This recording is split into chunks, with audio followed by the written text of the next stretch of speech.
IAS pre exam 2026 के लिए CSAT के क्वेश्चंस पे हम डिस्कस करते हैं जो कि आपके एवरेज टॉपिक से रिलेटेड है। इसमें देखते हैं, जैसे क्वेश्चन है, a student on her first 3 test received an average score of n points if she exceeds her previous average score by 20 points on her fourth test। Total test कितने हो गए? 4। एक्सीड मार्क्स कितने हैं? 20 marks. Then what is the average score for the first 4 test. सभी test के लिए आपसे average पूछा जा रहा है। इसमें एक छात्रा ने अपने पहले 3 परीक्षणों में औसतन n अंक प्राप्त किए। यदि वह अपने चौथे परीक्षण में अपने पिछले औसत स्कोर से 20 अंक से अधिक प्राप्त करती है तो पहले 4 परीक्षणों का औसत स्कोर क्या होगा? सिंपल सी बात है, 4 टेस्ट में डिवाइड हो जाएंगे 20 मार्क्स, तो 20 को डिवाइड कर दीजिए 4 से, क्या आ गया? 5, है ना? तो हो जाएगा n+5। फिर answer is option D, n+5।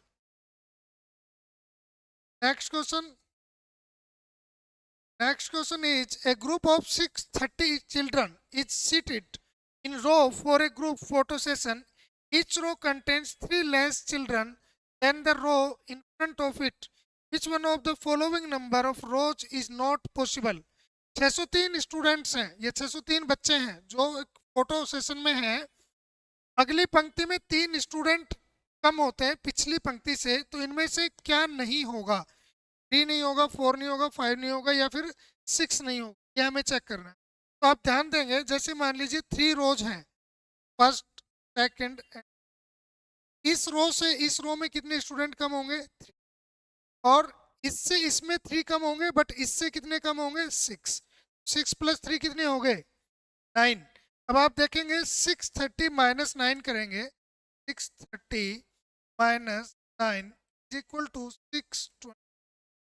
अब देखेंगे 3 रो हो सकती है नहीं, इसको हम 3 से डिवाइड करते हैं, ये कंप्लीटली डिविजिबल है 3 से। इसका मतलब 3 रो तो हो सकती है, 3 तो नहीं होगा आंसर।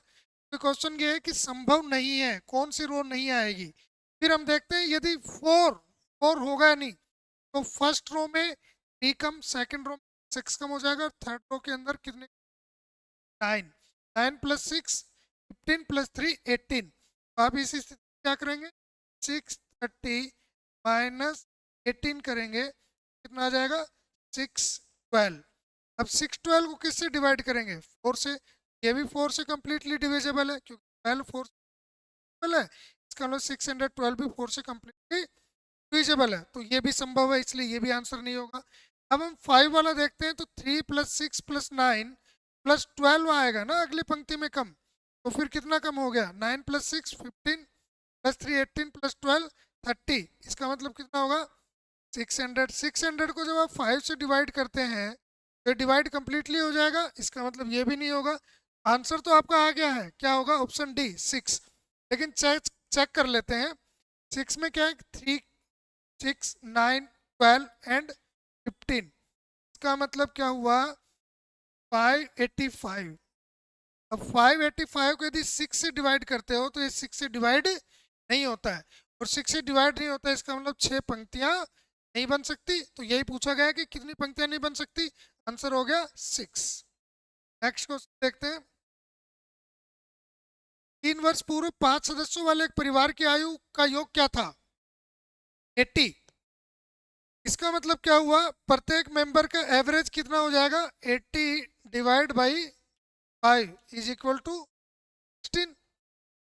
इसी बीच एक बच्चे के जन्म के कारण परिवार की आज की जो औसत आयु है वो वही है जो 3 वर्ष पहले थी। 3 वर्ष पहले कितनी थी? 16। और अभी परिवार में कितने मेंबर हो गए? 5 + 1 6। 6 मेंबर हो गए और एवरेज आयु उनकी 16 है। कितनी होनी चाहिए टोटल? 96। और पूछा क्या है कि बच्चे की आयु कितनी है? 95। यदि 80 उस समय परिवार के सदस्यों की थी तो प्रत्येक परिवार के सदस्यों की 3 वर्ष बढ़ गई, तो 5 सदस्यों की कितनी बढ़ेगी? 3 × 5 15। 80 + 15 कितना हो गया? 95। बच्चे की आयु कितनी होगी? 96 - 95 इक्वल टू 1। फिर आंसर इज ऑप्शन बी। तो आसान क्वेश्चन है। है ना। देखेंगे 5 सदस्यों वाले एक परिवार में एक व्यक्ति की औसत मासिक आय कितनी है? 10,000 रुपये है। यदि उसी परिवार के एक व्यक्ति की आय में प्रतिवर्ष 1,20,000 रुपये की वृद्धि हो जाती है तो परिवार के एक व्यक्ति की औसत मासिक आय क्या होगी? औसत मासिक आय आपसे पूछी जा रही है।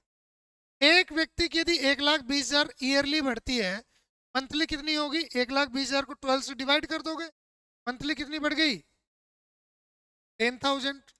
फिर 10,000 किसी एक व्यक्ति की बढ़ी है, लेकिन मेंबर कितने हैं? 5। 5 में यदि आप डिवाइड करोगे इसको तो प्रत्येक मेंबर की कितनी बढ़ेगी? 2,000। और ऑलरेडी कितनी है उनकी? 10,000। एवरेज कितनी हो जाएगी? 10 + 2 = 12,000। ऑप्शन ए, ऑप्शन ए में ही है ना 12,000। 12,000 आपका आंसर हो। नेक्स्ट क्वेश्चन देख लेते हैं। मान लीजिए कि 9 व्यक्तियों का औसत वजन 50 किलो है। पहले 5 व्यक्तियों का औसत 45 है और अंतिम 5 व्यक्तियों का औसत वजन 55 है। पांचवें व्यक्ति का वजन क्या होगा? अब आप इस क्वेश्चन में ये देखेंगे टोटल पर्सन कितने हैं? 9 है, लेकिन 5 पहले व्यक्ति दे दिए और 5 लास्ट वाले दे दिए। इसका मतलब जो मिडल मैन है उसको कितनी टाइम काउंट कर लिया गया? 2 टाइम काउंट कर लिया गया, है ना। तो आप देखेंगे इसमें कि 9 का 50 है, इसका मतलब 9 × 50 = 450। टोटल वजन 450 होना चाहिए, लेकिन फर्स्ट 5 का 45 है, मतलब 5 × 45 = 5। ठीक है। और लास्ट 5 का कितना है? 55। 5 × 55 =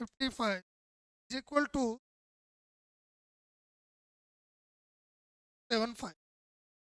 ये टोटल कितना हो गया? 500। लेकिन होना कितना चाहिए? 450। जो एक एक्स्ट्रा है उसमें से क्या करोगे? 500 - 450 = 3। योर आंसर ऑप्शन सी।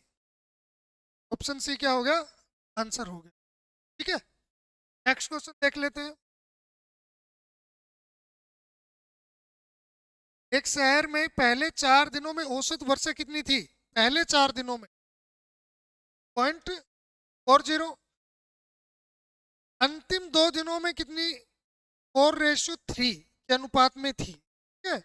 6 दिनों का जो औसत है वो 0.50 था। 5वें दिन की बारिश कितनी हुई? आप देखेंगे कि 6 दिनों का एवरेज कितना है? 0.50। इसका मतलब 0.50 × 6। इसका मतलब कितना हुआ? 3 इंच जो है ना, 3 इंच, 3 इंच जो है वो टोटल बारिश हुई कितने दिनों में? 6 दिनों में। और पहले 4 दिनों में कितनी हुई? पहले 4 दिनों में 4 × 0.4 = 1.6। इसका मतलब 5वें और 6ठे दिन की जो बारिश थी वो थी 3 - 1.6 = 1.4। तो किस रेशियो में थी? 4:3 में। इसका मतलब 4 रेस कितना हो गया? 7। 7 को 1.4 डिवाइड करोगे आ गया 0.2। 5वें दिन के अंदर 4 था, 4 × 0.8 डेसिमल 8 इसका आंसर हो जाएगा। Option C. ऑप्शन सी इसका आंसर है। आज के लिए इतना ही रखने देते हैं, नेक्स्ट क्लास में देखते हैं आप सही होते हैं।